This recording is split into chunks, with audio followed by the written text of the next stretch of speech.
Bom dia, boa tarde, boa noite, boa madrugada também. Bem-vindos ao canal do Apressado. Hoje a gente vai analisar um evento que, assim, por algumas horas pareceu que ia desligar uma parte enorme do nosso mundo digital. Já pensou tentar mandar aquela mensagem importante ou entrar num jogo online, pedir comida, checar investimento, até usar assistente de voz em casa? E de repente nada. Pois é, foi o que aconteceu não faz muito tempo, quando um dos pilares da internet que a gente usa, a Amazon Web Services, a famosa AWS, teve uma falha bem séria. Mas olha, isso não foi só um probleminha técnico, sabe? Daqueles que a gente reclama um pouco e esquece. Esse incidente foi tipo um alerta vermelho gigante sobre a base da nossa vida online. A sensação que ficou é que o sistema nervoso da internet global está muito concentrado. Perigosamente concentrado em poucas empresas. Para a gente entender direito o que aconteceu, o tamanho do problema e, o mais importante, o que isso diz sobre a nossa infraestrutura digital, a gente reuniu notícias, comentários de especialistas que saíram logo depois.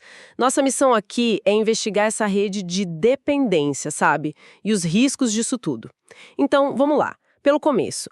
O que exatamente deu o start nesse apagão digital? Olha, o que aconteceu foi uma falha importante nos servidores da Amazon Web Services, da AWS. Foi numa segunda-feira, 20 de outubro de 2025. O problema específico foi identificado na região US East 1. Para quem não está muito por dentro, as regiões da AWS são como se fossem grandes centros de dados, sabe? Espalhados pelo mundo. E essa US East 1, que fica no leste dos Estados Unidos, é uma das maiores, mais antigas, super importante. É tipo o coração financeiro desse país digital da AWS. Então uma falha ali, por ser um centro tão crítico, acaba gerando um efeito dominó. Uma instabilidade que foi rapidinho para fora dos Estados Unidos, sentida no mundo todo. Nossa, e quando você fala sentida no mundo todo, que tipo de impacto a gente está falando? Foi só coisinha pequena ou parou coisa que a gente usa todo dia? O impacto foi enorme e bem variado, viu? Pegou desde lazer até coisa séria, de negócio, finanças, a lista é grande. Aplicativos de mensagem segura, tipo o Signal, ficaram fora do ar. Rede social popular, como o Snapchat, teve problema. O streaming da própria Amazon, o Prime Video, caiu. As assistentes Alexa também.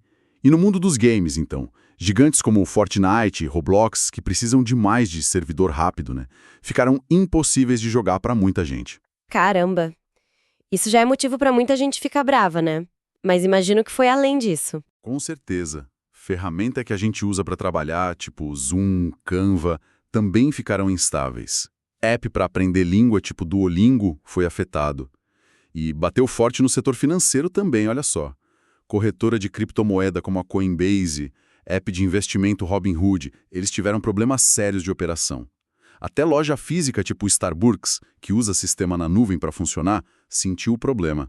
E app de transporte como Lyft também. Peraí, então desde pedir um café até cuidar de criptomoeda, passar por trabalho, comunicação, jogo, tudo pendurado nessa infraestrutura que a gente nem vê e que de repente falha? Exatamente. O que ficou muito claro com esse evento foi esse efeito cascata. Uma falha num ponto central da AWS não derruba só um site. Ela se espalha, sabe? Afeta seu videogame, a automação da sua casa, ferramenta de trabalho, chega no coração das finanças, mostra o quanto está tudo interligado e dependente dessa base. É impressionante pensar que uma falha em um lugar específico pode ter um alcance tão gigantesco. E aí vem a pergunta-chave, né? Por que essa dependência tão grande de poucas empresas como a AWS? Por que não tem mais diversidade nisso? Aqui a coisa fica complexa, mas muito interessante. A internet que a gente conhece hoje, sabe? Com vídeo em alta definição, chamada de vídeo global na hora, jogo online com milhões de pessoas, inteligência artificial respondendo rápido, isso tudo roda, na prática, em cima da estrutura de um grupo bem pequeno de empresas. Basicamente a AWS, a Microsoft com o Azure e o Google Cloud. São os três grandes. E por que só esses três? É só porque são famosos? Marketing? Não. Vai muito além. Essas empresas são, hoje, as únicas que conseguem entregar o pacote completo, digamos assim. Escala global imensa, capacidade de guardar e processar dados que parece infinita e o que a gente chama de baixa latência, que é a velocidade de resposta, né? Essencial para coisa em tempo real. Construir e manter data center no mundo todo, interligado, seguro, com tecnologia de ponta, isso custa bilhões, talvez centenas de bilhões de dólares. Pouquíssima gente tem essa grana e esse conhecimento. Entendi.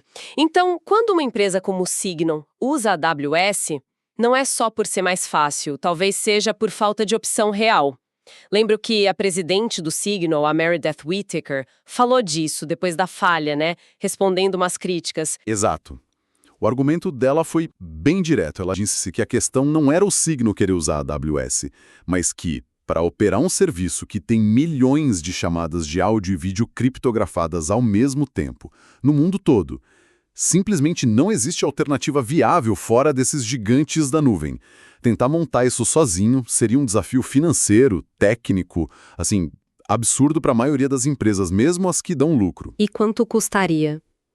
Só para ter uma noção dessa escala toda. A Whittaker mencionou que precisaria de um investimento inicial de bilhões e custo para manter tudo funcionando altíssimo para chegar perto do que a AWS, Azure ou Google Cloud oferecem hoje. Ela bateu na tecla de que essa capacidade de rodar serviço complexo em escala global, rápido, na prática só esse grupinho de hiperescaladores, como a gente chama, consegue entregar direito. Para ela, o problema de fundo não é a decisão de cada empresa, mas essa concentração de poder na infraestrutura básica da internet. E essa visão dela encontra apoio em outros especialistas, essa ideia de que a concentração em si é o X da questão. Sim, sim.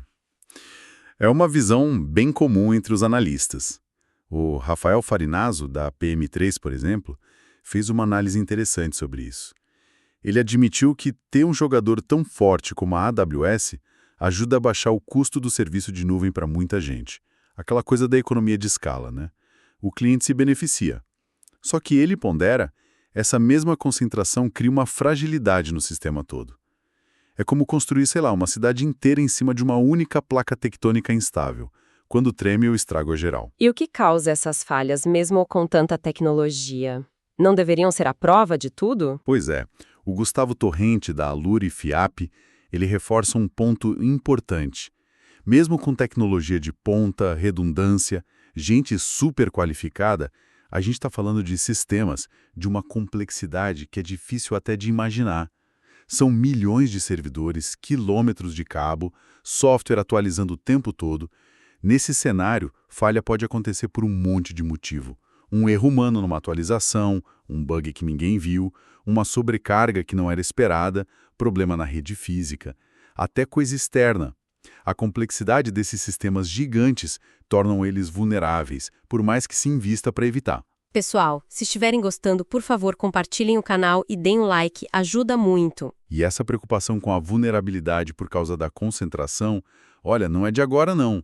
Não surgiu só com essa falha. É algo que consultorias grandes já estavam de olho. É verdade. E aqui a história fica mais interessante ainda, né? O Gartner, que é uma consultoria de tecnologia super respeitada no mundo todo, já vinha batendo nessa tecla. Exatamente. E o mais impressionante é que antes mesmo dessa parada da AWS em outubro de 2025, o Gartner já tinha classificado a dependência de um único fornecedor de nuvem como um dos maiores riscos para as empresas no mundo. E não foi a primeira vez, viu? Pelo segundo trimestre seguido, esse risco aparecia lá no top 5 deles. E o que o Gartner dizia que eram as principais consequências desse risco de concentrar tudo num lugar só?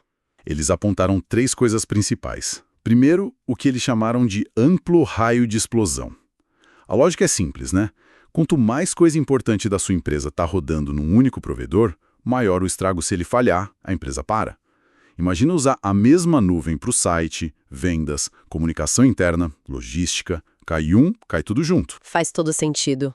Qual era o segundo ponto? O segundo é a alta dependência do fornecedor, que a gente também chama de vendor lock-in. Ficar preso a um fornecedor, sabe? Ao colocar tudo num lugar só, a empresa pode acabar se limitando tecnologicamente no futuro. Fica difícil mudar de plataforma, adotar tecnologia nova que o seu provedor não oferece. E, claro, isso dá um poder enorme para o fornecedor na hora de negociar preço, contrato. A empresa fica meio refém, né? Entendi. E o terceiro risco que o Gartner viu? O terceiro são as potenciais falhas de conformidade regulatória. As regras sobre segurança de dados, privacidade e continuidade de negócio estão ficando cada vez mais duras em vários países e setores. Órgãos reguladores podem exigir que as empresas mostrem como elas gerenciam esse risco da concentração. Podem exigir plano B, talvez até usar mais de um provedor para coisas críticas. Uma falha grande pode deixar a empresa exposta não só ao prejuízo financeiro, mas à multa pesada por não ter se preparado direito. Isso liga com outra coisa que foi dita depois da falha. As questões legais de governança. Não é só um problema técnico, certo? Correto. Essa visão foi bem colocada pelo Alexandre Coelho, que é advogado especialista em direito digital.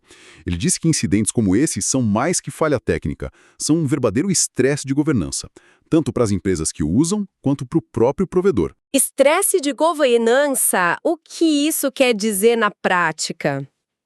Significa que aquelas cláusulas que ficam escondidas no contrato, sabe?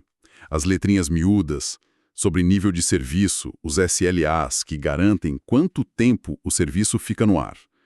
Sobre quem paga o pato se der problema, a responsabilidade civil. Sobre os planos de contingência. Tudo isso sai do papel e vira o foco da discussão. Uma parada longa pode gerar briga contratual feia, questionamento sobre quem arca com o prejuízo.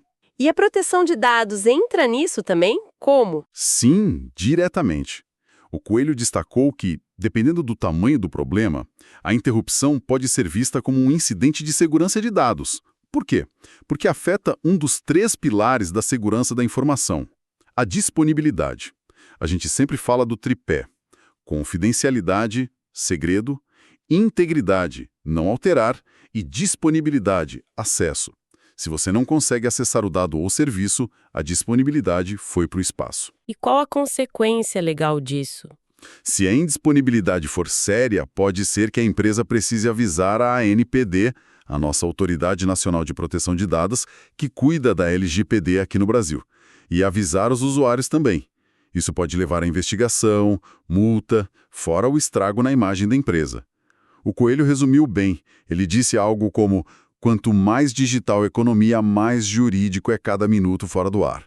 E completou dizendo que a nuvem não é só TI, é infraestrutura econômica e regulatória, e quem trata só como TI vai aprender do jeito mais difícil. Nossa, essa frase é forte mesmo. Resume bem essa ideia de que a nuvem deixou de ser só uma ferramenta, né? Virou parte da fundação da sociedade, da economia, com implicações legais sérias. Exatamente. Essa falha da AWS não foi só um dia ruim para milhões de pessoas e empresas. Foi um lembrete bem claro da arquitetura que a gente construiu para a nossa vida digital e das fragilidades desse modelo tão concentrado. Levanta questões sobre resiliência, sobre a necessidade e a dificuldade de ter alternativas e sobre o equilíbrio entre a eficiência que a escala traz e o risco que ela também cria para o sistema todo. Se o coração digital do mundo pulsa sob o controle de apenas 3 provedores, quem realmente detém o poder sobre a sua rotina online?